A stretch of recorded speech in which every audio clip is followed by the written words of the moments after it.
BRS MLC వెంకట్రామరెడ్డిని arrest చేయాలని డీజీపీకి ఫిర్యాదు చేశారు బీజేపీ మాజీ MLA Raghunandan Rao. Phone tapping కేసులో వెంకట్రామరెడ్డి పాత్ర ఉందని మాజీ డీసీపీ రాధాకిషన్ రావు స్టేట్మెంట్ ఇచ్చారని చెప్పారు. అసెంబ్లీ ఎన్నికల సమయంలో వెంకట్రామరెడ్డికి సంబంధించిన 3 కోట్లు తరలించినట్లు రాధాకిషన్ స్టేట్మెంట్ ఇచ్చినట్లు చెప్పారు. వెంకట్రామరెడ్డిపై ఇప్పటి వరకు ఎలాంటి చర్యలు తీసుకోలేదన్నారు. వెంకట్రామరెడ్డిని ఎందుకు కాపాడుతున్నారో చెప్పాలన్నారు రఘునందన్.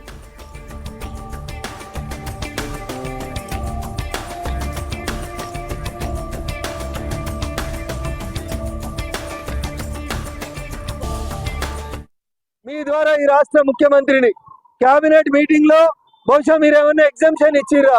రేవంత్ రెడ్డి గారు మీ పక్కన కూర్చునే పొంగులేటి శ్రీనివాసరెడ్డికి ఈయన వియ్యంకుడు కాబట్టి వెంకట్రామరెడ్డిని అరెస్ట్ చేయొద్దని ఈ రాష్ట్ర కేబినెట్ ఏమన్నా డీజీపీ రవి గుప్తా గారికి ఆదేశాలు ఇచ్చిందా?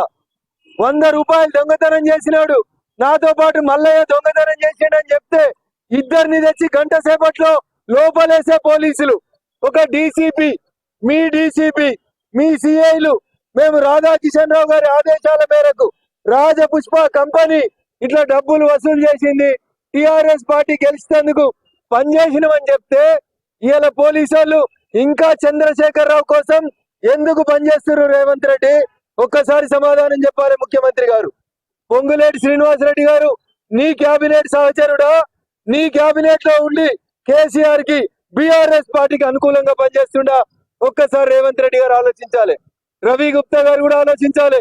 తెలంగాణ పోలీసు వాళ్ళు ఆలోచించాలి.